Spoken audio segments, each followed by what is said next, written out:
تم میرے بڑے بیٹے ہو، مجھے تم پر فخر ہے، لیکن اگر تم یہ سب ٹھیک نہ کر پائے تو میں تمہیں اٹھا کر باہر پھینک دوں گا۔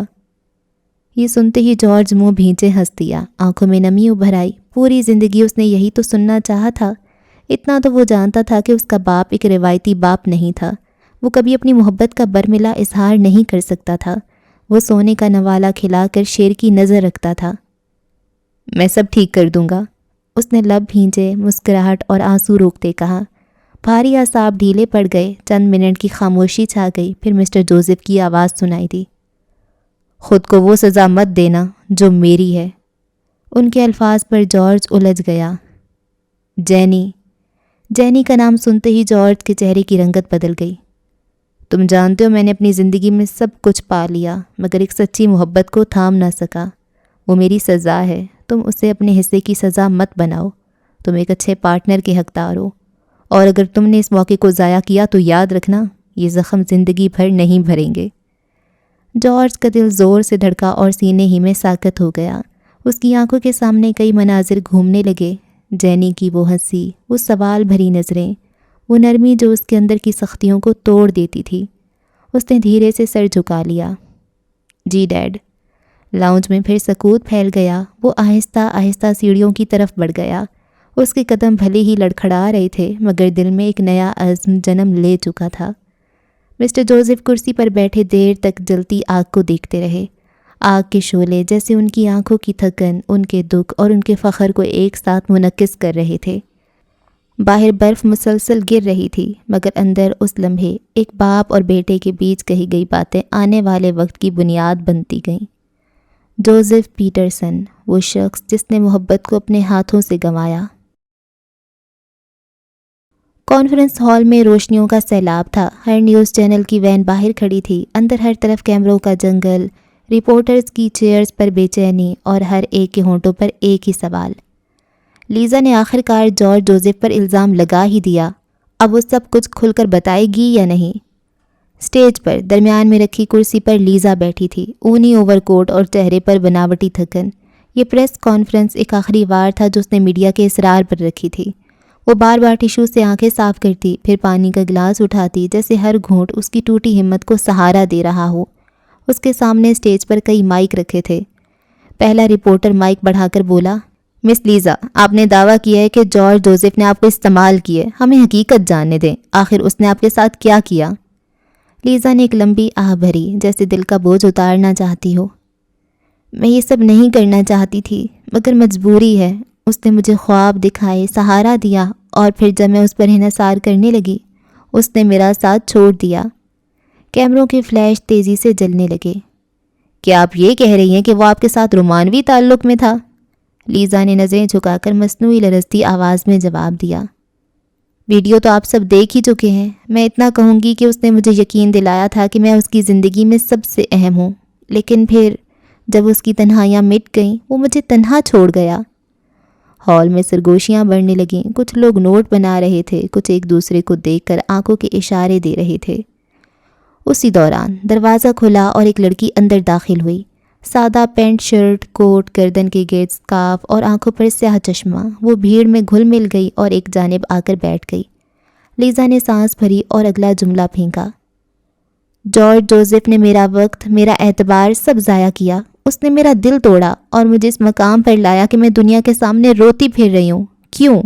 میں ایک باورچن کی بیٹی ہوں، صرف اس لیے۔ ہمارے ہاتھ کا بنا کھانا تو کھا سکتے ہیں یہ جوزف، مگر ہم سے رشتہ نہیں جوڑ سکتے۔ کیا یہ کھلا تضاد نہیں ہے؟ اسی لمحے ایک پرسکون مگر مضبوط آواز گونجی، کیا واقعی یہ سب سچ ہے؟ کیا تمہاری ماں تمہارے اس ڈرامے پر ناخوش نہیں ہے؟ سب کی گردنیں مڑ گئیں۔ لیزا چونک کر دیکھنے لگی۔ وہ لڑکی جس کا چہرہ چھپا ہوا تھا، وہ میڈیا سے تو نہیں لگ رہی تھی۔ جی، آپ کون ہیں؟ پہلی سی گھبراہٹ اس کے چہرے پر ابھری۔ اس کی ماں صوفی تو اس سب کے خلاف تھی اور ابھی تک میڈیا سے دور تھی، پھر اسے کیسے پتہ چلا؟ جینی نے آہستگی سے چشمہ اتار کر بالوں میں جما لیا۔ میں صرف ایک سوال کرنے والی ہوں۔ تم کہہ رہی ہو کہ جارج نے تمہیں استعمال کیا، لیکن ویڈیوز تو تم نے بنائی، اور یقیناً اس کے علاوہ تمہارے پاس کچھ اور قابل اعتراض ویڈیوز بھی ہوں گی۔ کچھ اور لمحوں کو آپ نے قید کیا ہوگا، تو پھر وہ کہاں ہیں؟ اور آپ نے ابھی تک جارج کے خلاف کیس فائل کیوں نہیں کیا؟ لیزا کے چہرے پر ایک لمحے کو پسینہ جھلکا، پھر وہ سنبھل گئی۔ میں نے اس سے محبت کی ہے، لیکن وہ اپنی محبت سے مکر گیا۔ کیا تمہارے پاس کوئی ثبوت ہے؟ کوئی خط، کوئی ریکارڈ، کوئی گواہی؟ اس ویڈیو کے علاوہ کوئی اور ثبوت؟ کیمرہ کی فلیش لائٹس کبھی جینی تو کبھی لیزا پر پڑنے لگیں۔ ہال میں سرگوشیاں گونج اٹھیں۔ میں ثبوت نہیں ڈھونڈتی، میں رشتے ڈھونڈتی ہوں، اور اس نے رشتہ توڑا ہے، اس نے میرا استعمال کیا ہے۔ کیا یہ ویڈیو کافی نہیں؟ وہ دبا دبا سا غرائی۔ میڈیا کی ہلچل بڑھ گئی۔ کچھ رپورٹرز نے لیزا سے تیز سوال داغے۔ کیا آپ یہ کہہ رہی ہیں کہ وہ شادی کے وعدے کر چکا تھا، وہ کمیٹڈ تھا آپ سے، اور آپ نے اس سب کے پیسے نہیں لیے اس سے؟ لیزا نے سانس پھلا کر جواب دیا، ہاں بالکل، وعدہ کیا تھا، لیکن اب وہ انکار کر رہا ہے۔ تبھی جینی اپنی جگہ سے اٹھ کھڑی ہوئی اور ایک قدم آگے بڑھایا۔ جھوٹ، تم جھوٹ بول رہی ہو۔ اس نے اپنی طرف بڑھتے دیکھ کر لیزا اپنی جگہ سے اٹھ کھڑی ہوئی۔ میں جھوٹ نہیں بول رہی۔ وہ گھبرا گئی۔ جس شخص پر تم الزام لگا رہی ہو، اس نے آج تک اپنی محبت کو نظر بھر کر دیکھا بھی نہیں، وہ وعدے کرنے والا آدمی ہی نہیں ہے۔ جینی نے اپنا مفلر ہٹا لیا۔ اس کا چہرہ واضح ہو گیا، جبکہ لیزا کا چہرہ لال بھبوکا ہو گیا۔ یقیناً تم ایسا ہی کہو گی، کیونکہ جارج تمہارا ڈائریکٹر ہے، تم دونوں کے درمیان تعلق ضرور ہے، اس لیے تم اسے بچا رہی ہو۔ شاید تمہیں بھی اس سے فائدہ ہوا ہو، اس لیے آج یہاں آ کر تم مجھے جھوٹا کہہ رہی ہو، کیونکہ تمہارا اس سے افیئر چل رہا ہے، تمہاری وجہ سے اس نے مجھے چھوڑا ہے۔ ہال میں ایک شور مچ گیا۔ رپورٹرز نے کیمروں کو جینی پر گھما دیا۔ یہ سنتے ہی جینی کی آنکھوں میں سختی ابھری۔ وہ تیزی سے آگے بڑھی اور بنا کچھ سوچے سمجھے ایک زناٹے دار تھپڑ لیزا کی گال پر رسید کیا۔ آواز ہال میں گونجی اور سب کو لمحہ بھر کے لیے ساکت کر گئی۔ کافی ہو گیا لیزا، جس شخص پر تم انگلی اٹھا رہی ہو وہ ایسا انسان ہے جس نے اپنی زندگی کے ہر رشتے کو عزت دی۔ تم اسے جھوٹے الزام سے بدنام نہیں کر سکتی۔ لیزا کی آنکھوں سے آنسو بہہ نکلے، مگر اس بار وہ بناوٹی نہیں لگ رہے تھے، بلکہ غصے اور شکست کے ملے جلے تھے۔ اس نے ہونٹ کاٹے اور پوری قوت سے چلائی، اگر جارج مجھ سے شادی نہیں کر سکتا تو وہ مجھے ہرجانہ دے، میرے وقت کا، میری عزت کا، میری قربانیوں کا، ورنہ میں عدالت جاؤں گی، میں اس کی زندگی جہنم بنا دوں گی۔ یہ سنتے ہی رپورٹرز نے شور مچایا۔ کیا واقعی یہ بلیک میلنگ نہیں؟ کیا یہ ایک ڈیمانڈ ہے؟ یہ بلیک میلنگ ہے، صحافت کے سامنے ایک جھوٹ کا کھیل، اور میں گواہ ہوں کہ جارج جوزف نے کبھی کسی عورت کو ایسے دھوکے میں نہیں رکھا۔ جواب جینی کی طرف سے آیا تھا اور اب وہ سٹیج پر کھڑی تھی۔ میڈیا کو اگلے کئی ہفتوں کے مرچ مسالے کی خبر مل چکی تھی۔ ایک ایکٹریس نے سرعام ہاتھ اٹھایا تھا۔ ہال میں شور گونجا۔ رپورٹرز اپنی اپنی لائنیں ٹائپ کرنے لگے۔ کچھ لیزا کی شکل دیکھ کر مسکرا رہے تھے، جیسے وہ سچائی بھانپ چکے ہوں۔ سب کو جینی کی طرف متوجہ دیکھ کر لیزا نے کرسی کے بازو تھامے اور ہچکیوں سے رو پڑی۔ وہ ایک کم عمر بے وقوف لڑکی تھی۔ تم سب ملی ہوئی ہو، تم سب چاہتے ہو کہ میری آواز دب جائے، لیکن میں خاموش نہیں بیٹھوں گی۔ آواز ہمیشہ سچ کی گونجتی ہے لیزا، جھوٹ شور مچا سکتا ہے مگر زندہ نہیں رہ سکتا۔ ہال میں ایک بار پھر کیمروں کی روشنیوں کا طوفان اٹھا اور لیزا وہ ایک لمحے کو سب کی نظروں کے سامنے ٹوٹ گئی۔ اس کے جھوٹ کا پردہ چاک ہو گیا، مگر خود پر ضبط کرتی ہال کے پچھلے دروازے کی جانب بھاگی۔ اس کا یہ ڈرامہ جینی رابرٹ کی وجہ سے فیل ہو گیا، مگر وہ ہار نہیں مانے گی۔ جبکہ جینی نے ایک طائرانہ نظر سب پر ڈالی۔ میرے خیال سے آج کے لیے اتنا کافی ہے۔ اس نے سیاہ چشمہ نیلی آنکھوں پر جما لیا اور سیڑھیاں اتر کر دروازے کی جانب بڑھی، جبکہ رپورٹرز کا سیلاب کیمرے اور مائک اٹھائے اس کے پیچھے لپکا۔ Conference star light production house. Star light production house کی وسیع و عریض عمارت روشنیوں میں نہائی ہوئی تھی۔ باہر میڈیا کی گاڑیوں کا ہجوم تھا۔ کیمرے اور مائک ہاتھوں میں تھامے رپورٹر ایک دوسرے سے سبقت لے جانے کے جنون میں تھے۔ عمارت کے اندر داخل ہوتے ہی سیکیورٹی کے کڑے حصار میں لمبا سا ہال جگمگا رہا تھا۔ سٹیج کے سامنے کرسیاں بھری ہوئی تھیں۔ ہر سیٹ پر کوئی نہ کوئی رپورٹر، فوٹوگرافر اور بلاگر موجود تھا۔ سٹیج پر بڑی سی میز رکھی تھی جس کے پیچھے مائک سٹینڈ نصب تھے۔ ایک طرف سٹار لائٹ کا لوگو جھلک رہا تھا اور پیچھے سفید پردے پر روشنی کا عکس گہرا پڑ رہا تھا۔ ہال میں ایک عجیب سا شور تھا۔ لوگ بے چین تھے۔ سب کو انتظار تھا کہ آخر جارج جوزف کیا کہے گا، وہ کیا بیان دے گا، وہ اپنی صفائی میں کیا کہے گا۔ اسی شور میں اچانک سیکیورٹی کے چند اہلکار حرکت میں آئے۔ دروازہ کھلا اور جارج اندر داخل ہوا۔ کالے سوٹ میں، سفید شرٹ اور ٹائی کے ساتھ۔ اس کا سراپا سنجیدگی اور تھکن کا مجموعہ لگ رہا تھا۔ اس کی آنکھوں کے گرد ہلکے نمایاں تھے، قدموں میں بوجھ، مگر چہرے پر ایک ایسی ضد جو شاید اندر کے خوف پر غالب آنے کی کوشش کر رہی تھی۔ اس کے پیچھے اسسٹنٹ فائل سنبھالے چل رہا تھا۔ اسٹیج پر پہنچ کر جارج نے کرسی سنبھالی۔ روشنی براہ راست اس کے چہرے پر پڑ رہی تھی اور ہال میں کیمروں کے فلیش وقفے وقفے سے دمکتے رہے۔ سامنے کہیں ہجوم میں آخری قطاروں میں ایک لڑکی بیٹھی تھی۔ اس نے اپنے چہرے پر اسکارف اور سیاہ چشمہ رکھا ہوا تھا۔ وہ پرسکون بیٹھے سب کو دیکھ رہی تھی۔ کرسی پر بیٹھنے کے بعد جارج مائک کی طرف جھک کر گویا ہوا۔ اس کی آواز بھاری مگر صاف تھی۔ کچھ کہنے سے پہلے میں چاہوں گا آپ سب یہ سنیں۔ اس کے اشارے پر اسسٹنٹ نے ریکارڈنگ چلائی۔ لمحہ بھر بعد ہال میں لیزا کی آواز گونجنے لگی۔ تم برباد ہو جاؤ گے جارج، 3 دن ہے تمہارے پاس۔ نیک بننے کی کوشش مت کرو جارج، دنیا تمہاری حقیقت جان لے گی۔ تم مجھے ٹھکرا کر خود کو بچا نہیں سکتے۔ تمہارا سب کچھ برباد ہو جائے گا۔ تمہارا نام، تمہارا کریئر، تمہارا خاندان، سب خاک میں مل جائے گا۔ اور جب یہ سب چھن جائے گا تو وہ محبت بھی نہیں بچے گی جس کا تم دعویٰ کر رہے ہو۔ اس کی دھمکیاں، اس کی بلیک میلنگ کے جملے، وہ سب جو خفیہ طور پر ریکارڈ کیے گئے تھے، اب سب کے سامنے تھے۔ ہال میں ایک شور اٹھا۔ کچھ لوگ ایک دوسرے کو دیکھنے لگے۔ کچھ رپورٹروں نے جلدی سے نوٹس لکھے، جبکہ جارج نے سانس کھینچی اور مائک کے قریب ہوا۔ میں جارج جوزف ہوں، سٹار لائٹ پروڈکشن ہاؤس کے مالک کا بیٹا، لیکن آج میں یہاں صرف جارج کی حیثیت سے بیٹھا ہوں، کیونکہ اس سارے معاملے سے میرے ڈیڈ کا کوئی تعلق نہیں ہے۔ اگر میں غلط ہوں تو انگلی مجھ پر اٹھنی چاہیے، ان پر نہیں۔ ہال میں خاموشی چھا گئی، صرف کیمروں کے کلکس اور روشنیوں کی چمک باقی رہ گئی۔ یہ اسکینڈل اتنا بڑا نہیں تھا جتنا بنا دیا گیا، لیکن میں یہاں صفائی دینے نہیں آیا، میں یہاں اپنی غلطی تسلیم کرنے آیا ہوں۔ اس کے لہجے میں ہلکی سی لرزش تھی۔ وہ لمحے بھر کو رکا، ہاتھوں کی پوشت پسینے سے بھیگ رہی تھی۔ ہاں، مجھ سے ایک غلطی ہوئی، لیکن صرف ایک بار، اور میرا مقصد کبھی کسی کو استعمال کرنا نہیں تھا۔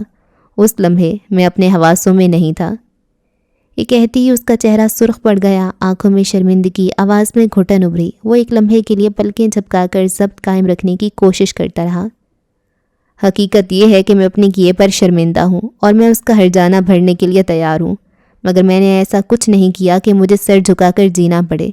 میں نے کسی کی تضحیک نہیں کی، کسی سے جھوٹے وعدے نہیں کیے۔ میں کسی کا گنہگار نہیں، سوائے ایک شخص کے۔ اس کے ہونٹ تھر تھرائے، چہرے پر مردنی سی چھا گئی۔ سامنے کی صف میں بیٹھے کئی رپورٹرز نے چونک کر ایک دوسرے کی طرف دیکھا۔ ہال میں ایک دم سکوت طاری ہو گیا۔ وہ شخص میرا بھائی ہے، ولیم جوزف۔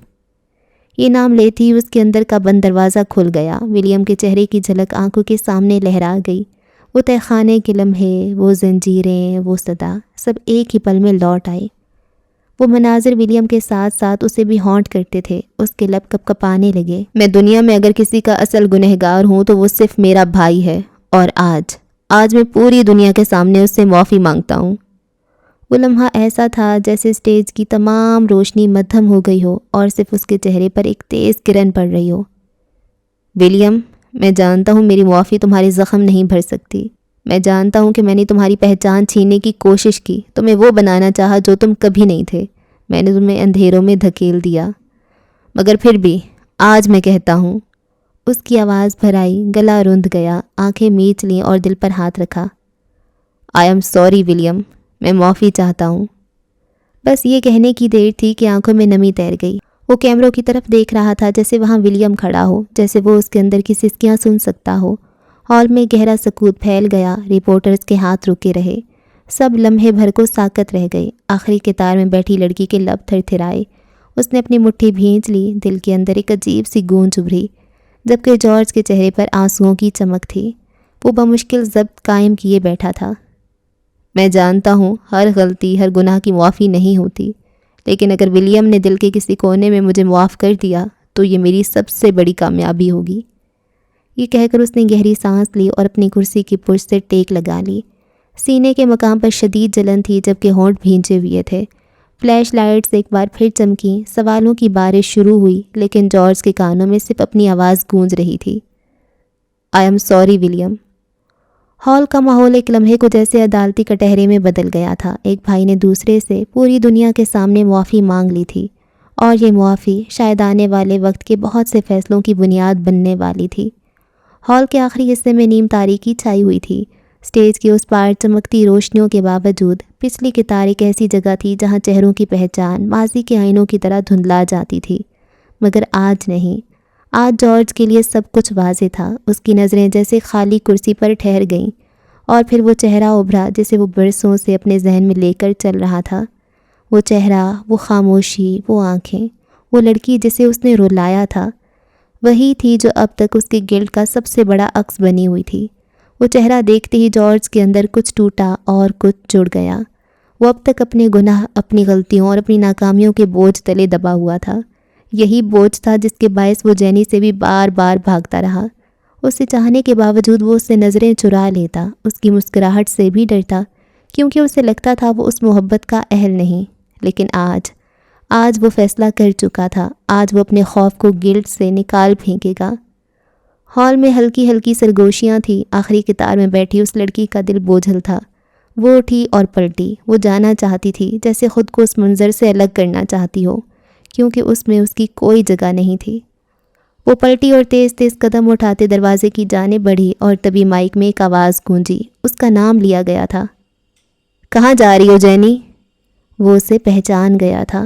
اس آواز میں کچھ ایسا تھا کہ وہ رکی، ساکت ہو گئی۔ یہ وہی آواز تھی جو کبھی ڈائریکٹر کے احکامات دیتی تھی، سخت، پروفیشنل، مگر آج اس میں ایک عجیب لرزش تھی، جیسے کسی نے سمندر کے اندر سے دل کی دھڑکن کھینچ کر اوپر رکھ دی ہو۔ جارج اپنی جگہ سے اٹھ کھڑا ہوا۔ وہ ایک لمحے کے لیے خاموش رہا۔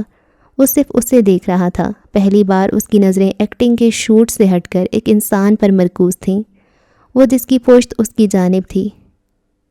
پہلی بار ولیم کے علاوہ کسی نے جارج کے لیے سٹینڈ لیا ہے۔ شاید یہی صحیح وقت ہے، اس نے دھیرے سے کہا۔ جینی کا دل شدت سے دھڑک اٹھا۔ وہ دھیرے سے پلٹی اور اس لمحے کو سمجھنے کی کوشش کرنے لگی۔ وہ جانتی تھی کہ جارج ماضی کے بوجھ میں دبا ہوا تھا۔ وہ جانتی تھی کہ وہ اندر سے کتنا تنہا تھا، مگر یہ وہ لمحہ تھا جب دونوں کی کہانیاں ایک دوسرے کے قریب آ رہی تھیں۔ اسٹیج پر کھڑے جارج نے گہرا سانس لیا۔ اس کا لہجہ اب نرم مگر مضبوط تھا۔ لوگ کہتے ہیں میں ایک مانسٹر ہوں۔ یہ الفاظ سن کر ہال میں جیسے ہوا رک گئی۔ اس نے کہا تو تھا، مگر اس کے لہجے میں خود پر تنقید نہیں تھی، بلکہ اعتراف تھا، سچائی تھی، اور وہ سچائی جو دل کو چھو جائے۔ لیکن اگر تم میری زندگی میں آ جاؤ گی تو میں انسان بن جاؤں گا۔ اس جملے کے ساتھ ہی ہال میں گہری خاموشی چھا گئی۔ جینی کا دل جیسے کسی نے روک دیا۔ وہ اس لمحے کی شدت محسوس کر رہی تھی۔ اس کی سماعت میں سب کچھ جیسے دھیما گیا۔ صرف یہ جملہ، صرف یہ آنکھیں، اور ان میں وہ دعا چھپی تھی جو کسی زندگی بھر کی اداکاری کے بعد پہلی بار سچی تھی۔ وہ اب بھی ساکت تھی۔ وہ اسے پہچان گیا تھا۔ اس نے پہلی بار اس کی آنکھوں میں دیکھا تھا، اور وہاں وہ سب دیکھ لیا تھا جو الفاظ سے نہیں کہا جا سکتا۔ وہ اسٹیج سے نیچے اتر آیا اور اس کی جانب قدم بڑھائے۔ پہلا قدم گلٹ پر رکھا۔ ہاں، میں جانتا ہوں میں مانسٹر ہوں۔ دوسرا قدم یقین کا، مگر تمہارے سامنے کھڑا میں اپنی زندگی کا سب سے سچا انسان ہوں۔ تیسرا قدم مضبوط تھا۔ میں نے کئی کردار تراشے، مگر کبھی اپنے دل کا کردار نہیں لکھ سکا۔ چوتھا قدم اس کی جانب، تم وہ ایکٹریس ہو جس نے میری خاموشیوں کو بھی مکالمے دے دیے۔ پانچواں قدم اعتراف تھا۔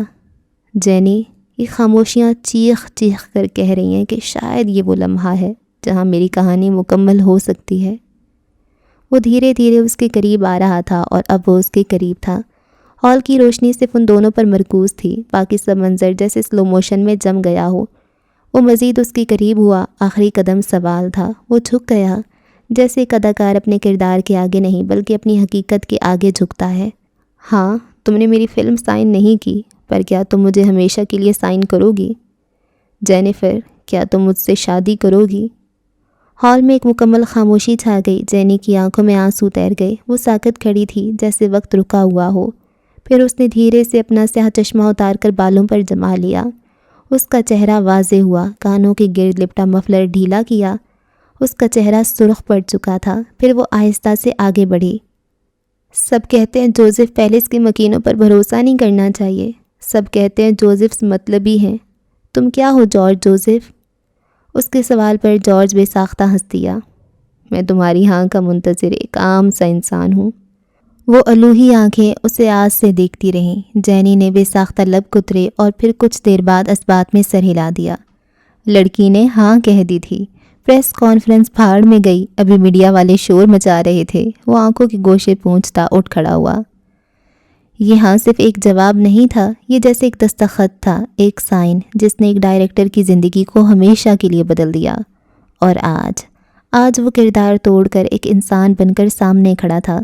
جارج نے اس کی طرف ہاتھ بڑھایا، اس کا ہاتھ کانپ رہا تھا جیسے ایک ڈائریکٹر پہلی بار اپنے اسکرپٹ کے بغیر بول رہا ہو۔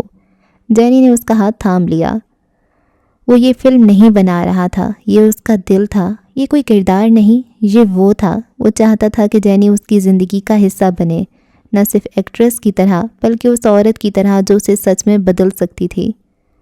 ہال میں ان پر روشنی کی ایک کرن پڑی، جیسے کسی نے اس لمحے کو تصویر بنا دیا ہو، سب کچھ جیسے رک گیا ہو۔ جینی کی آنکھوں میں نمی تھی، وہ جانتی تھی یہ پروپوزل تاریخ کا سب سے انوکھا پروپوزل تھا۔ ایک ڈائریکٹر اپنی ایکٹریس کو ہمیشہ کے لیے سائن کرنا چاہتا تھا، مگر نہ کسی فلم کے لیے، نہ کسی کردار کے لیے، بلکہ زندگی بھر کے لیے، اور ایکٹریس نے ہاں کر دی تھی۔ یہ لمحہ جیسے خواب سا تھا، وہ دونوں وہاں کھڑے تھے، ایک سٹیج پر، مگر پردے گر چکے تھے۔ اب نہ ڈائریکٹر تھا نہ ایکٹریس، صرف دو انسان تھے، اور ایک وعدہ تھا جو لفظوں سے بڑا تھا۔ وقت نے پنکھ پھیلائے اور تیزی سے اڑا۔ دور، 7 سمندر پار لاہور کی سرد شام میں وہ کمرہ ایک عجیب سکوت سے بھرا ہوا تھا۔ یہ کوئی عام کمرہ نہیں تھا، آفس نما اسٹوڈیو تھا۔ دیواروں کے ساتھ مختلف مشینیں رکھی تھیں، جدید اور پرانی ٹیکنالوجی کے بیچ کا امتزاج۔ کہیں ہیڈ فونز بکھرے تھے، کہیں کی بورڈ، کہیں ٹیپ ریکارڈز، اور ایک کونے میں وہ چھوٹے چھوٹے مختلف آلے جو آوازوں کو قید کرنے کے لیے استعمال ہوتے تھے۔ کمرے کی نیم روشنی میں ایک میز کے سامنے وہ کھڑا تھا، ولیم جوزف، بند گلے کی گہری سرمئی اونی شرٹ پہنے، اس کے ہاتھ پینٹ کی جیبوں میں دھنسے تھے، جیسے وہ اپنے آپ کو تھامنے کے لیے سہارا تلاش کر رہا ہو۔ اس کا چہرہ، وہ نشان زدہ چہرہ، سنجیدہ تھا۔ سامنے دیوار گیر بڑی اسکرین روشن تھی۔ اسکرین پر جارج تھا، اس کی آنکھوں میں پچھتاوا، لہجے میں لرزش، اور ہونٹوں پر وہ الفاظ جنہیں کہتی ہوئے شاید اس کی سانس رک رہی تھی، آئی ایم سوری ولیم۔ یہ سن کر اس کے اندر جیسے کوئی بند کمرہ کھل گیا۔ یادیں، اذیتیں، وہ راتیں جب اس نے تنہائی میں جارج کے ظلم سہے تھے، سب ایک دم سے آنکھوں کے سامنے زندہ ہو گئے۔ جارج معافی مانگ رہا تھا، مگر اس کی روح کی گہرائیوں میں وہ جانتا تھا کہ معافی سے زخم بھر نہیں سکتے، مگر شروعات تو ہو سکتی ہے۔ اس کی کتھئی آنکھیں لمحہ لمحہ نم ہو رہی تھیں، لب بھینچے ہوئے تھے جیسے ضبط ٹوٹنے کے قریب ہو۔ پھر اس نے گہری سانس لی اور اپنے وجود کو سنبھالنے کی کوشش کی۔ وہ خود ہی کہتا تھا کہ ہمارے اپنوں کی غلطیاں اتنی بڑی ہوتی ہیں کہ ہم انہیں معاف نہیں کر پاتے، مگر انہیں اپنی زندگی کے نقشے سے مٹا بھی نہیں سکتے۔ ہمیں ماننا پڑتا ہے کہ وہ ہمارے ساتھ جینے کے لیے ہی مقدر ہیں۔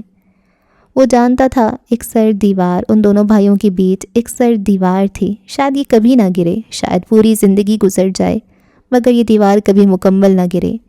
مگر شروعات کی جا سکتی ہے۔ اگر جارج نے ظلم تنہائی میں کیا تھا تو آج وہ معافی پوری دنیا کے سامنے مانگ رہا تھا۔ یہ کم نہیں تھا، یہ شاید ایک نئے سفر کی ابتدائی لکیر تھی۔ اس کی آنکھوں میں چمک ابھری، نمی نے راستہ بنایا، اس نے اپنے ہونٹ بھینچے، گہری سانس لی اور اپنے آپ کو ضبط میں رکھا۔ پھر اچانک اس کی نگاہیں اسکرین کے دوسرے کونے میں ٹھہر گئیں۔ وہاں جینی اور جارج کی تصویر نظر آئی۔ وہ دونوں ایک ساتھ اچھے لگ رہے تھے۔ میڈیا کو نئی خبر مل چکی تھی، لیزا کہیں پس منظر میں چلی گئی۔ ان دونوں کو ایک ساتھ دیکھ کر وہ دھیرے سے مسکرایا، وہ مسکراہٹ جس میں تھکن بھی تھی، قبولیت بھی، اور تھوڑی سی خوشی بھی، جیسے کسی نے اس کے دل پر پڑی برف کی تہہ پر ہلکی سی کرن ڈال دی ہو۔ کمرے میں سکوت ابھی باقی تھا کہ اچانک دیوار گیر اسکرین پر ایک نئی روشنی پھوٹی۔ نیل کالنگ، لائٹ ٹمٹمانے لگی۔ نیل اسے فون کر رہا تھا۔ اس نے گہری سانس لی اور میز پر رکھا فون اٹھایا۔ اسکرین پر نیل کا نام نیل رنگ کی روشنی کے ساتھ جھلملاتا تھا۔ ایک لمحے کے توقف کے بعد اس نے کال ریسیو کی اور موبائل ڈیسک پر رکھتے ہوئے ایئر بڈ اٹھا کر کان میں لگا لیا۔ ولیم، تم نے دیکھا وہ سب؟ نیل کی آواز میں ہلچل تھی، جیسے ابھی وہ منظر دیکھ کر اس کا سانس قابو سے باہر ہو گیا ہو۔ وہ سامنے اسکرین پر حیرت زدہ لگ رہا تھا۔ ہاں، دیکھا، اس نے مختصر جواب دیا۔ جارج نے، اس کی آواز لڑکھڑاتی سی ہوئی تھی، جیسے الفاظ کو ترتیب دینا مشکل ہو رہا ہو۔ جارج نے سب کے سامنے تم سے معافی مانگی۔ تم کیسا محسوس کر رہے ہو ولیم؟ ولی نے ایک لمحے کو آنکھیں بند کیں، دل پر بھاری پتھر سا رکھا ہوا تھا، مگر آواز میں ٹھہراؤ تھا۔ میں اس کے لیے خوش ہوں۔ میں جانتا ہوں وہ برسوں سے گلٹ میں جکڑا ہوا تھا، اور آج وہ آزاد ہو گیا ہے۔ دوسری طرف نیل کی آواز میں خوشی کی بجلی دوڑ گئی۔ اور تم نے دیکھا اپنے جارج نے ڈینی رابرٹ کو پروپوز کر دیا. او مائی گاڈ ولیم, وہ بھی سب کے سامنے, کیا سین تھا. اس کی خوشی دیدنی تھی. ولی کے لبوں پر ایک ہلکی سی مسکراہٹ ابھری. وہ دھیرے سے بولا, ہاں دیکھ ہے, وہ دونوں ایک ساتھ بہت اچھے لگ رہے ہیں. میں آج بہت خوش ہوں ولیم, بہت زیادہ. ولی نے لب بھینچ کر مسکراہٹ روکی. دل میں کسک بھی تھی اور سکون بھی. میں بھی. وہ بس اتنا ہی کہہ پایا. ایک پل کو دونوں طرف خاموشی چھا گئی, لیکن یہ خاموشی بوجھل نہیں تھی بلکہ ایک نئی آغاز کی گواہی دیتی تھی. خیر, میں نے صرف یہ خوشی بانٹنے کے لیے کال نہیں کی. منحوس انسان, تمہاری وجہ سے میں اتنی بری طرح پھنسا ہوا ہوں کہ کبھی کبھی لگتا ہے میری فیونسی میرا ہاتھ چھوڑ دے گی. تم نے مجھے اتنا بزی کر دیا کہ سانس لینے کا وقت بھی نہیں ہے. یہ کام تم نے اپنے ذمہ لیا تھا, اپنی مرضی سے. ہاں جانتا ہوں, اور آج میڈم سیلینا کے ساتھ میٹنگ ہے. پلیز جلدی جوائن کرنا. اگر میں 1 منٹ بھی لیٹ ہوا تو وہ مجھے زندہ نہیں چھوڑیں گی. جبکہ ولی نے گہری سانس بھری, جیسے اپنے جذبات کو پیچھے دھکیل کر پھر سے پروفیشنل دنیا میں قدم رکھ رہا ہو. ٹھیک ہے, تم میٹنگ شروع کرو. شکریہ, ورنہ میں اپنی انگیجمنٹ کی انگوٹھی واپس لینے کو تیار تھا. کال بند ہو گئی. نیل کی بے چارگی پر وہ بس دھیما سا مسکرا دیا اور کرسی کھینچ کر بیٹھا. اس کا چہرہ دوبارہ سنجیدہ اور پرعزم ہو گیا. اس نے لیپ ٹاپ کھول کر ایک جانب رکھا اور انگلیوں کو ہلکی سی حرکت دی, جیسے ایک نیا کھیل شروع ہونے والا ہو. کچھ ہی دیر بعد اسکرین پر میٹنگ کا ایک نوٹیفیکیشن ابھرا. اس نے گہری سانس لے کر انوائٹ اوپن کیا. کمرے کی فضا پھر بدلنے لگی تھی. اسکرین 2 حصوں میں بٹ گئی. ایک جانب میڈم سیلینا کا چہرہ ابھرا, دوسری جانب نیل کا. اسے دیکھتے ہی میڈم سیلینا کی آنکھوں میں حیرت اور خوشی کی ملی جلی چمک ابھری. وہ کرسی پر سیدھی ہو کر بیٹھ گئیں, جیسے ان کے سامنے اچانک کوئی بھولا ہوا خواب حقیقت کا روپ دھار کر آ گیا ہو. رسمی کلمات کے بعد میڈم سیلینا گویا ہوئیں. یقین نہیں ہوتا, یہ واقعی تم ہو ولیم.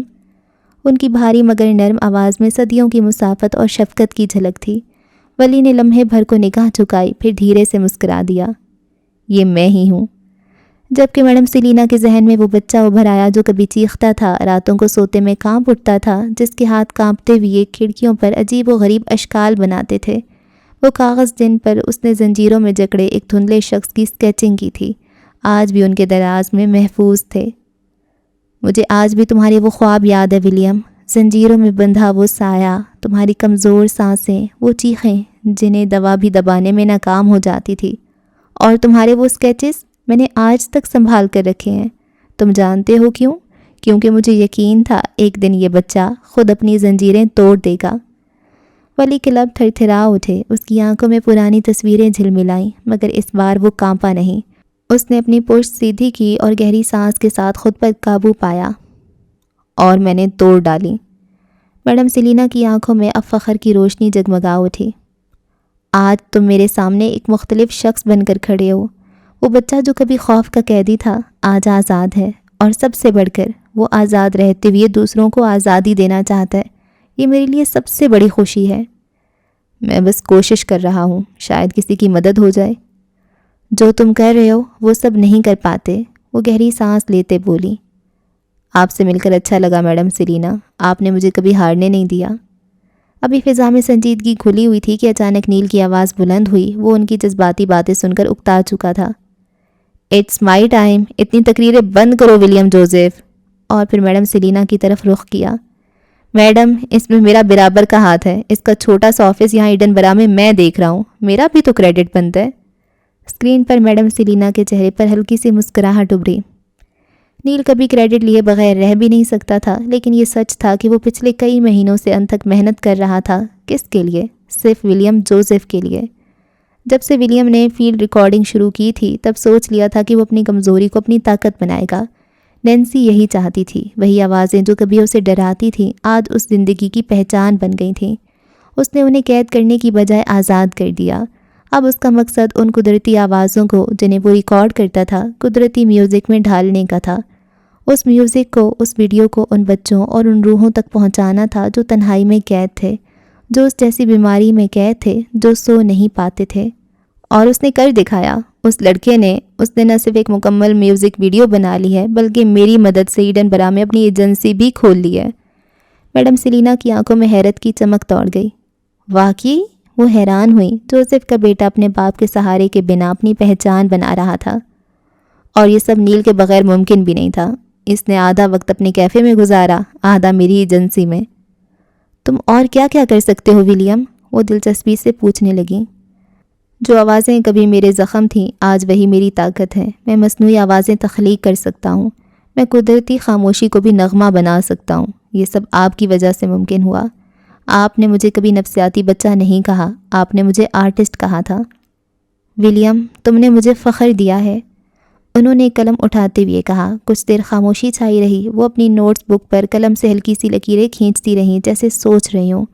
پھر چہرہ اٹھایا اور براہ راست ولیم کی آنکھوں میں دیکھ کر بولی، میں اکیلے فیصلہ نہیں کر سکتی۔ یہ ہسپتال صرف میرا نہیں ہے، مینجمنٹ کی ایک بڑی ٹیم ہے اور ہر نئے پروجیکٹ کو ان کی منظوری درکار ہوتی ہے۔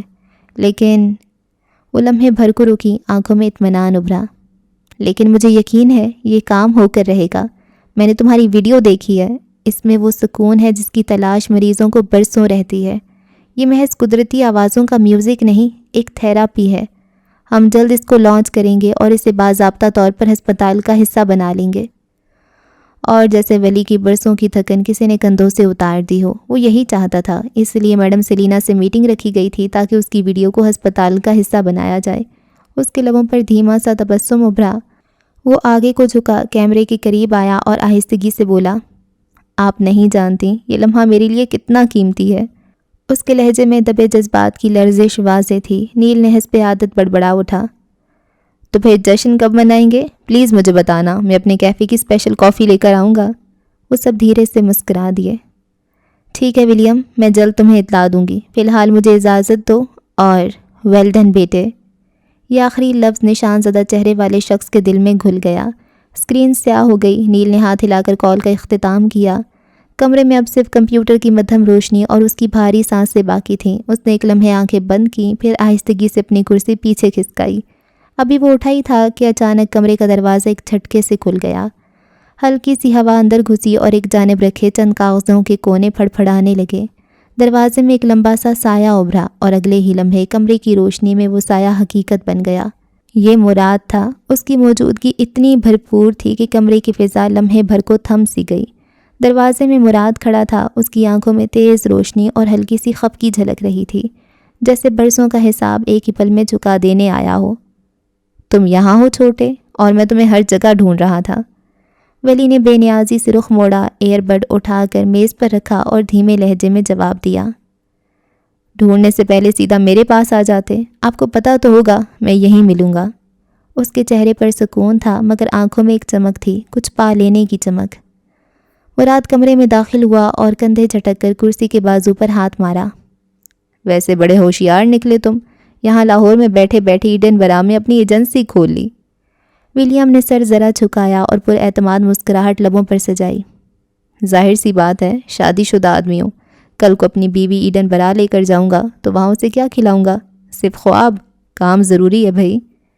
اس کی آواز میں سنجیدگی تھی۔ مراد نے لمحے بھر کے لیے اس کی آنکھوں کو پرکھا، جیسے جاننا چاہتا ہو کہ یہ وہی تھا جسے وہ چھوٹا چھوٹا کہتا تھا۔ اتنی جلدی بڑا بننے کی ضرورت نہیں ہے، چلو بتاؤ فجر کے حالات کیسے ہیں؟ یہ سنتے ہی ولی کی آنکھوں میں ایک چھپی ہوئی سنجیدگی ابھری۔ مراد نے اس کا بازو کھینچا اور کمرے سے باہر نکل گیا۔ دونوں اب راہداری میں ساتھ ساتھ چلنے لگے۔ ابھی تک وہ حواسوں میں لوٹ چکی ہوں گی۔ اپنے فائنینس ڈپارٹمنٹ کو کہہ دیں ایک اچھی خاصی رقم تیار رکھیں، میڈم آتی ہی ہوں گی۔ مراد نے چونک کر اسے گھورا۔ کیا مطلب؟ مطلب یہ کہ رئیس گروپ کا 50% شیئر ہے منار فیشنز میں، اور جب منار جل چکا ہے تو آدھی بھرپائی کرنا بھی رئیس گروپ کی ذمہ داری ہے، اور اس بار وہ دینا ہوگا۔ مراد کی آنکھیں ذرا پھیل گئیں۔ یہ تو کوئی بڑی بات نہیں، رئیس ویسے بھی دے دے گا۔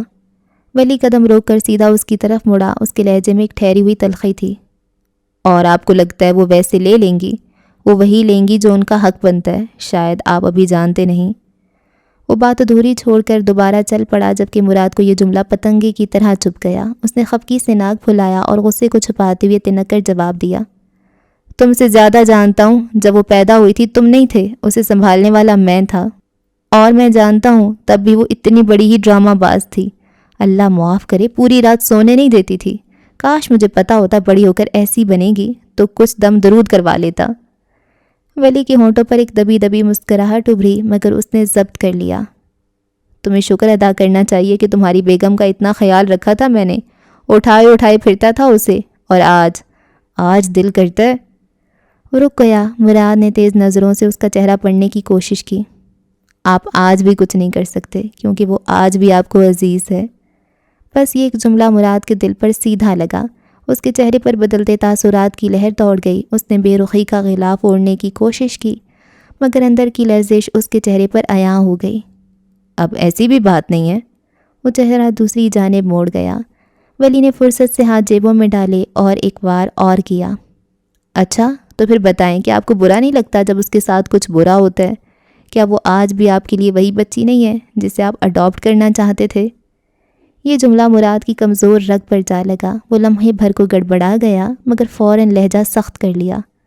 بس ایسی کوئی بات نہیں ہے، اور وہ اب بچی نہیں ہے بلکہ زہریلی مکڑی بن چکی ہے جو مجھے ڈسنے کا کوئی موقع ہاتھ سے جانے نہیں دیتی۔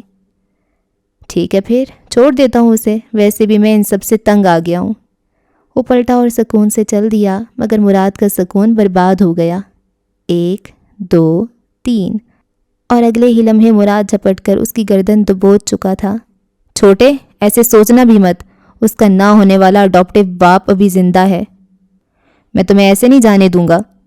یہ سنتے ہی وہ ہنس دیا، اتنا بے ساختہ کہ مراد کی گرفت ڈھیلی پڑ گئی۔ پہلے مراد کو فجر رئیس کی نسبت سے زیادہ عزیز تھی، مگر اب اسے جب پتہ چل چکا تھا کہ وہ وہی بچی تھی جسے وہ اڈاپٹ کرنا چاہتا تھا تو وہ اسے مزید عزیز ہو گئی تھی۔ راہداری میں روشنی اور سائے کھیل رہے تھے، دونوں کے درمیان لفظوں کی یہ کشمکش ایک بار پھر رشتے کی ڈور کو کھینچ لائی تھی۔ تمہارا رشتہ تمہارے بھائی سے ٹھیک ہو گیا؟ رشتے کبھی مرتے نہیں، وہ صرف ضد اور خاموشی کے پردوں کے پیچھے چھپ جاتے ہیں۔ مراد خاموش کھڑا تھا، مگر اس کے چہرے پر ایک انکہی قبولیت کے آثار تھے۔ جب ہی کبھی دشمنی کے لفظ بھی رشتے کی شدت کی گواہی ہوتے ہیں۔ جو رشتہ دل سے جڑا ہو وہ گردن دبانے پر بھی ٹوٹتا نہیں۔ لکس فیشنز کے سفید ماربل کی چمکتی راہداری میں خاموشی کا قبضہ تھا، بس ایک آواز، ٹک ٹک ٹک، سیاہ ہیلز کی گونج، ہر قدم میں غرور، ہر جنبش میں زہر، اور ہر حرکت میں وہ پر اسراریت جو سانس روکتے۔ منار آ رہی تھی، لمبا سیاہ کوٹ پہنے، جس کی جھلک زمین پر بکھرتی جا رہی تھی۔ کھلے بال ہوا کو چیرتے ہوئے کندھوں پر گر رہے تھے۔ سیاہ چشمے کے پیچھے چھپی آنکھیں کسی ایسے شکاری کی تھیں جو صدیوں سے شکار کھیل رہا ہو۔ دروازے کے قریب پہنچی تو ایک جھٹکے سے وہ کھل گیا، شیشے کی ہلکی سی ٹکراہٹ کے ساتھ۔ اندر سونیا سلطان کرسی پر بیٹھی تھی، سامنے رکھی فائلز اور کافی کا مگ جیسے پل بھر میں بے معنی ہو گیا۔ اس کے چہرے پر موجود پرسکون نقاب ایک لمحے کو پھسل گیا، اس کا سکون منار کو دیکھتے ہی برباد ہو گیا۔ ہیلو سونیا، خیریت ہے؟ تم ملنا چاہتی تھی؟ اس نے اندر آتے ایک ہلکی سی مسکراہٹ کے ساتھ کوٹ اتارا، کرسی پر ڈالا اور نرمی سے بیٹھ گئی جیسے یہ جگہ اسی کی ہو۔ سونیا کے ہاتھ کپ کپائے، مگر اس نے خود کو سنبھال لیا۔ 5 سال سے وہ اس عورت کے کھیل میں قید تھی۔ اس کی ہر سانس، ہر فیصلہ، ہر لمحہ سب منار کے ہاتھوں کی کٹ پتلی تھا۔ میں آزادی چاہتی ہوں منار۔ 5 سال تم نے جو کچھ کہا میں نے کیا، تمہارا ہر گندا کھیل کھیلا، تمہاری ہر سازش پوری کی، مگر اب میرا کام ختم ہو چکا ہے۔ میرے بھتیجے کو رہا کر دو، ہم پیرس جا رہے ہیں، ٹکٹس بک ہیں، میں ہمیشہ کے لیے چلی جاؤں گی۔ منار چند لمحے بھویں سکیڑے اسے دیکھتی رہی اور پھر اس کا کہکا ابھرا۔ اس کی آواز میں اتنی کرختگی تھی کہ کمرے کی دیواریں بھی جیسے لرز گئیں۔ اور تم چاہتی ہو کہ میں تم پر یقین کر لوں ایک لمحے میں؟ اگر تم نے دھوکہ دیا تو؟ سونیا کے چہرے پر سختی ابھری، آنکھوں میں برسوں کی قید، بلیک میلنگ اور زخموں کا غصہ جھلکنے لگا۔ وہ منار سے نفرت کرتی تھی، اورنگزیب خاندان سے بھی، ان کی وجہ سے اس کا باپ مارا گیا۔ وہ رئیس سے ہمیشہ مقابلے بازی کرتی رہی اور پھر ایک دن منار لوٹ آئی۔ کھیل بدل گیا۔ جس منار سے وہ نفرت کرتی تھی وہ منار اس کی کمزوریوں سے واقف تھی۔ بزنس وومن کی حیثیت سے اس کے چند سیاہ کارنامے تھے جنہیں منار نے بڑے سلیقے سے استعمال کیا، اور سونیا کی سب سے بڑی کمزوری شہرام تھا، اس کا بھتیجا جو اب بھی منار کی قید میں تھا۔ 5 سال میں کبھی دھوکہ نہیں دیا، اب کیوں دوں گی؟ تم نے میری دنیا اجاڑی، میری کمپنی کے خلاف میرے ہی ہاتھوں وار کروائے۔ میں نے فجر کو تمہارے کہنے پر لکس میں جگہ دی، شہرام کے ذریعے پرائیویٹ کالز کروائیں، رئیس کو بچانے پر مجبور کرنے کے لیے فجر کا ایکسیڈنٹ تک کروایا۔ منار، ہر گیم تمہاری تھی، اور اب جب تم نے سب کچھ حاصل کر لیا تو مجھے رہائی کیوں نہیں دیتی؟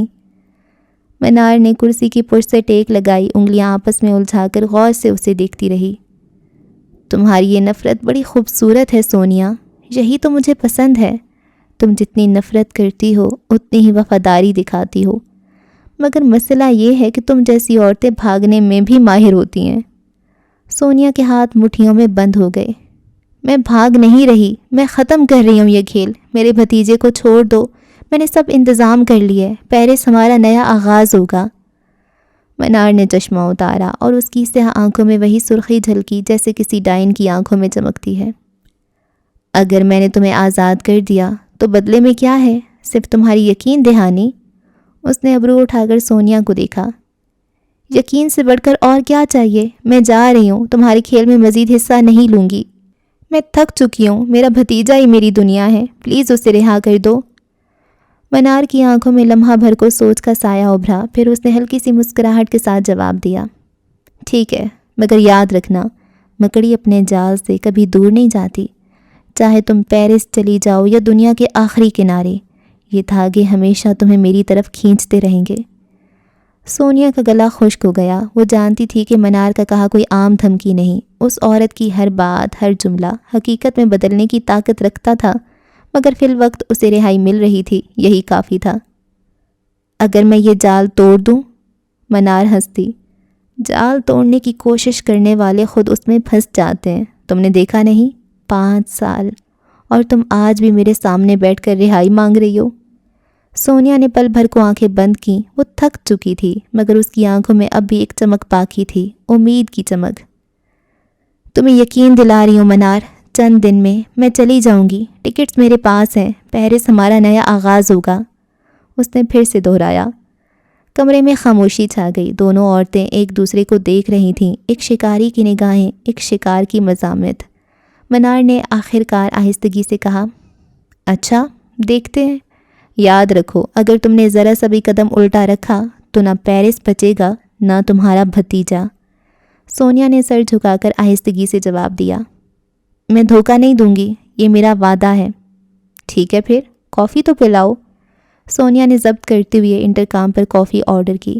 کچھ دیر وہ بیٹھی رہی، کافی پیتے ہوئے پرشوق نگاہوں سے سونیا کو دیکھتی رہی، پھر اٹھ کھڑی ہوئی، اس کے سیاہ کوٹ کی جھلک پھر سے ہوا میں لہری۔ دروازہ کھلا، وہ واپس راہداری میں قدم رکھتی گئی، تک تک تک ہیلز کی آوازیں پھر گونجنے لگیں۔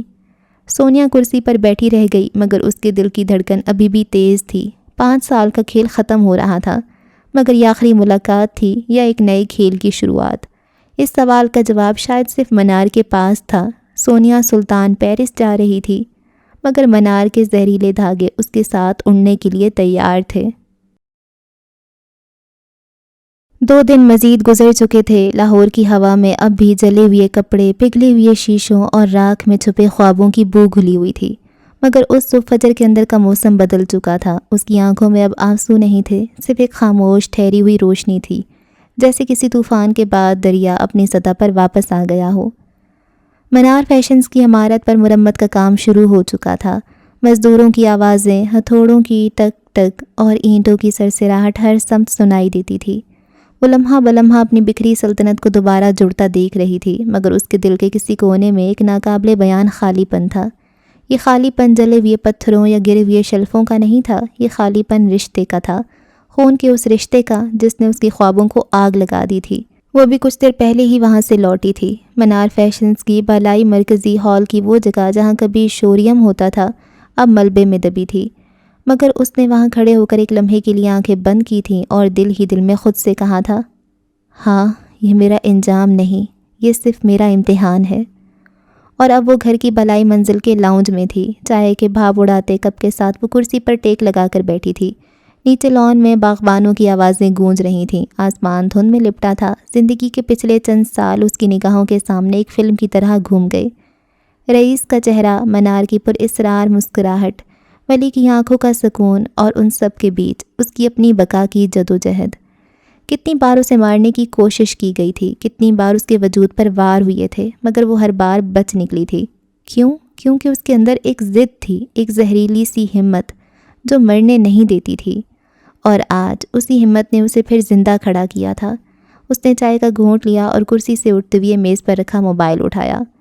ای میل نوٹیفیکیشن کی ایک نئی لائٹ چمکی۔ اس نے ان باکس کھولا، درجنوں پیغامات، رپورٹس، معاوضے کے کاغذات، مگر ایک نام پر انگلی تھم گئی۔ روحی۔ دل کی دھڑکن یکدم بدل گئی۔ وہ اپنے علاج کے لیے جا چکی تھی۔ فجر نے بے اختیار سر جھٹکا۔ شٹ! لبوں سے دھیما سا نکلا، جیسے دل سے نکلنے والی دھواں دار چیخ کو روک لیا گیا ہو۔ وہ منار میں اتنا الجھ گئی تھی کہ جانے سے پہلے روحی سے مل بھی نہ سکی، مگر حیرت کی بات یہ تھی کہ روحی اس سے ملے بنا کیسے چلی گئی۔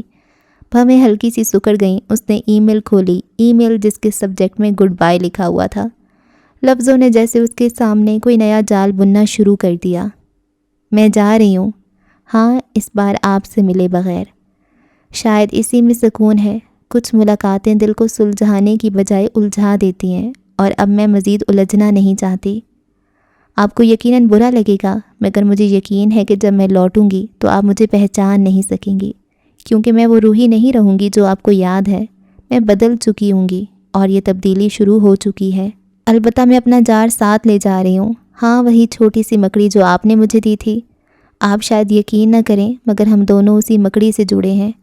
وہ مکڑی میرا سایہ ہے، اور شاید آپ کا بھی۔ میں جلد لوٹوں گی، اور جب لوٹوں گی تو اس جال کا مرکز بدل چکا ہوگا۔ خدا حافظ، روحی۔ فجر کی انگلیاں اسکرین پر ٹک گئیں۔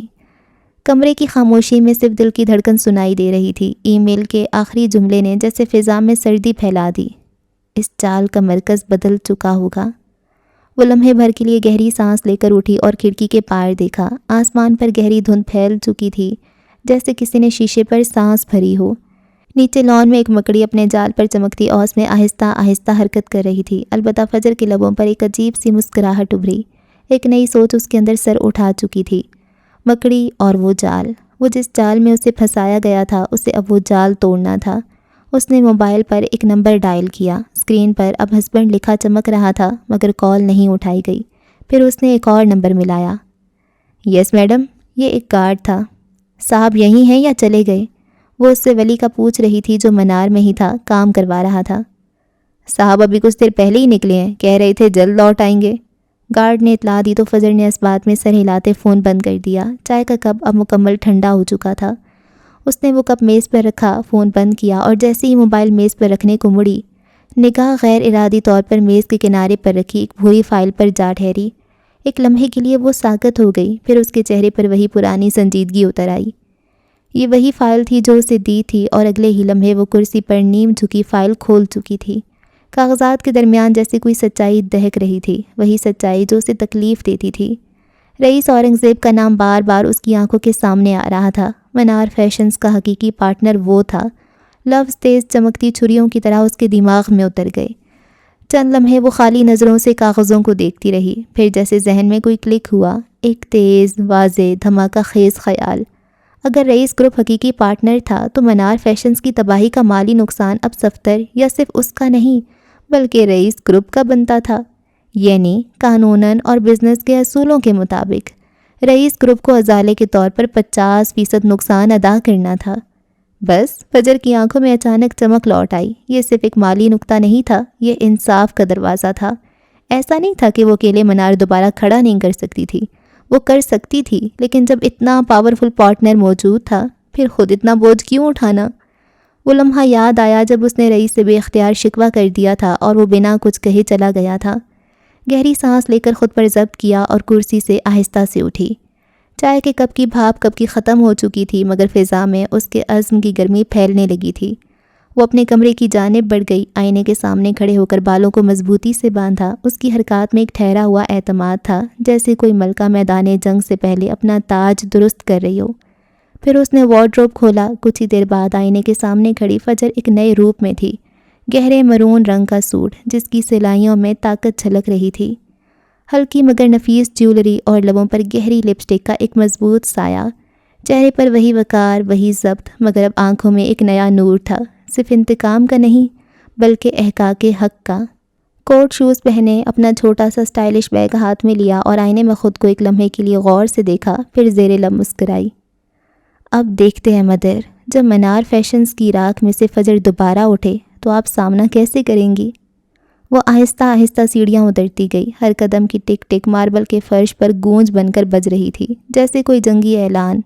دروازہ کھلا، باہر کی دھوپ نہیں تھی مگر اس کے چہرے پر زیادہ روشنی تھی۔ وہ گاڑی کے قریب پہنچی، ڈرائیونگ سیٹ پر بیٹھی اور دروازہ بند ہو گیا۔ گاڑی آہستہ سے مین روڈ پر مڑی اور اس کی آنکھیں سیدھی ایک منزل پر ٹکی رہیں، رئیس گروپ، جہاں آج صرف حساب نہیں ہونے والا تھا بلکہ ایک پرانی سلطنت کی بنیاد دوبارہ رکھی جانے والی تھی۔ کہانی پھر سے حرکت میں آ گئی تھی۔ جال بننے والا اب بدل چکا تھا اور عنکبوت کی نئی پرت کھلنے والی تھی، کیونکہ بیگم اس بار جنگ نہیں چاہتی مگر اسے گھسیٹ لیا گیا تھا۔ جوزف پیلس، ماضی کی راکھ۔ شام کے دھندلے سائے جوزف پیلس کی بلند دیواروں پر رینگ رہے تھے۔ چمنی کے سامنے ایک بھاری کرسی پر مسٹر جوزف بیٹھے تھے، آنکھوں پر عمر کی لکیر مگر چہرے پر وہی سرد پن جو ان کی پہچان تھا۔ ٹی وی کی روشنی ان کے چہرے کے نقوش پر ہلکی چمک ڈال رہی تھی۔ اسکرین پر جارج کا چہرہ نمایاں تھا، جینی کے ساتھ اس کے اعتراف، اس کے الفاظ، اس کا ندامت بھرا لہجہ۔ اسکرین پر تبصرے جاری تھے۔ جارج کے اس کنفیشن کے بعد اس کے کئی بڑے کمرشل کینسل کر دیے گئے ہیں، مگر ایک بات طے ہے، اس شخص نے سچ بول کر دنیا ہلا دی ہے۔ مسٹر جوزف نے آہستہ سے ریموٹ اٹھا کر ٹی وی میوٹ کر دیا۔ ٹی وی خاموش ہوا مگر اندر کی آوازیں جاگ اٹھیں۔ چہرہ اسپاٹ تھا مگر آنکھوں میں ایک نرم سی لرزش، دکھ کی ہلکی سی رمق جو برسوں سے دبی ہوئی تھی۔ انہوں نے لمبی سانس لی، کمر سیدھی کی اور لمحے بھر میں جیسے ماضی کا پردہ کھل گیا۔ اس دھند میں جہاں افق اورنگزیب تھی، ان کی محبوب بیوی۔ وہ دن جب قسمت انہیں ایک بار پھر سے ملا رہی تھی۔ سٹرلنگ کے قدیم چرچ کے قریب شوٹنگ جاری تھی۔ سڑک کے کنارے سفید اسکارف میں لپٹی ایک عورت کھڑی تھی، آنکھوں میں گھبراہٹ، ہاتھوں میں کوئی فائل۔ وہی تھی افق۔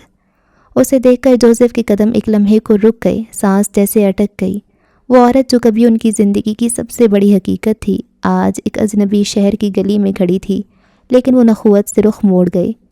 5 سال، پورے 5 سال گزر گئے تھے اسے غائب ہوئے۔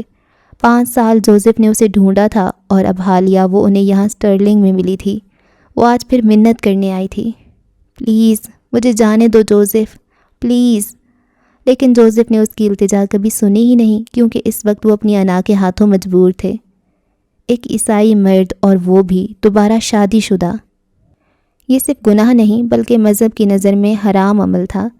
ان کی پہلی بیوی روزینہ ایک مہذب، نیک مزاج خاتون تھیں۔ جب جوزف نے اس سے افق کا ذکر کیا تو اس نے دل پر پتھر رکھ کر خود اجازت دی تھی کہ اگر جوزف چاہیں تو افق سے شادی کر لیں، مگر عیسائی مذہب اجازت نہیں دیتا۔ چرچ کے پادری نے کہا تھا، خدا کی نظر میں دوسری شادی کی کوئی اجازت نہیں۔ مگر جوزف نے افق سے محبت کی تھی، ایسی محبت جو مذہب کے قانون سے بڑی لگتی تھی، ایسی محبت جو خدا سے بڑی لگتی تھی۔ لہٰذا انہوں نے چرچ سے ہٹ کر ایک خفیہ نکاح کر لیا۔ ایک پادری نے دونوں کا ایجاب و قبول پڑھوایا اور وہ لمحہ ان کے لیے زندگی کی سب سے حسین یاد بن گیا۔ مگر وہ نکاح قانونی نہیں تھا، نہ چرچ نے تسلیم کیا، نہ حکومت نے رجسٹر کیا۔ محبت تھی مگر غیر قانونی۔ پھر جب افق حاملہ ہوئی تو اس کے اندر گناہ کا احساس سر اٹھانے لگا۔ وہ راتوں کو چیخ کر اٹھ بیٹھتی، ڈراؤنے خواب اسے سونے نہ دیتے۔ وہ ایک ہی بات بڑبڑاتی رہتی، ہم نے غلط کیا جوزف، یہ شادی گناہ تھی، میں نے اپنے ایمان سے بغاوت کی۔ جوزف نے بہت سمجھایا، خدا محبت ہے افق، اس نے ہمیں ملایا۔ مگر افق کی روح اضطراب میں تھی، وہ خود کو آگ میں جلتا ہوا پاتی، وہ خود کو تڑپتا ہوا دیکھتی، اور پھر وہ خواب نہیں حقیقت بن گیا۔ ایک دن وہ چلی گئی۔ جوزف نے ہر جگہ ڈھونڈا مگر افق کہیں نہ ملی۔ اس کے پاس پاسپورٹ، شناختی کارڈ، ویزا، سب کچھ پہلے جوزف کے قبضے میں تھا۔ اس کی ذہنی حالت جس قدر بگڑ چکی تھی، جوزف کو یہی خدشہ تھا، مگر اب وہ جانا چاہتی تھی تو جا نہیں سکتی تھی۔ اور پھر 5 سال بعد جب وہ دوبارہ سامنے آئی تو مزید ٹوٹی ہوئی تھی۔ وہ پاکستان واپس جانا چاہتی تھی، صرف اپنے بیٹے کو لے کر، مگر قانون کہتا تھا کہ اگر شادی رجسٹرڈ نہیں تو بچہ اللیجیٹیمیٹ سمجھا جائے گا، اور وہ ماں اکیلی اسے لے کر ملک نہیں چھوڑ سکتی۔ یہ وہ لمحہ تھا جب جوزف کا ضمیر اور انا آمنے سامنے کھڑے تھے۔ پلیز جوزف، مجھے جانے دو، میرے کاغذات واپس دے دو، مجھے اپنے ملک جانا ہے، اپنے خاندان کے پاس۔ تم میرے بیٹے کو لے کر کہیں نہیں جا سکتی، وہ بے رحم ہوئے۔ ایسا مت کرو جوزف، واپس آ جاؤ افق، میں تمہیں آج بھی اپنا لوں گا، تم میری بیوی ہو۔ تمہاری بیوی؟ چرچ مانتا ہے، حکومت مانتی ہے، کوئی مانتا ہے؟ اس کی آواز میں چیخ تھی، گناہ کا اعتراف اور ایک عورت کی ٹوٹی ہوئی امید۔ محبت صرف ایک خطا تھی جوزف، میرے ایمان کی خطا۔ مسٹر جوزف کا جرم یہ نہیں تھا کہ وہ محبت میں پڑے یا انہوں نے عیسائی ہوتے ہوئے دوسری شادی کی، بلکہ ان کا جرم یہ تھا کہ انہوں نے سچ چھپایا اور ایک عورت کی واپسی کے راستے بند کر دیے۔ میں نے تمہارے لیے سب کچھ چھوڑا ہے، چرچ، برادری، ایمان، سب، اور تم نے مجھے ہی چھوڑ دیا۔ اور میں نے بھی تو چھوڑا ہے جوزف، وہ رو دی۔ میں نے اپنا مذہب، اپنے والدین، اپنی پہچان، سب کچھ تمہارے لیے قربان کیا، مگر اب میں خود کو پہچانتی نہیں۔ یہ زندگی، یہ گناہ، یہ محبت نہیں، عذاب تھا۔ محبت تمہارا عذاب نہیں، تمہاری پناہ تھی۔ جوزف نے رخ پھیرا۔ پناہ وہ ہوتی ہے جہاں دل سکون پائے، یہاں تو میرے دل میں صرف خوف تھا اور گناہ کا احساس۔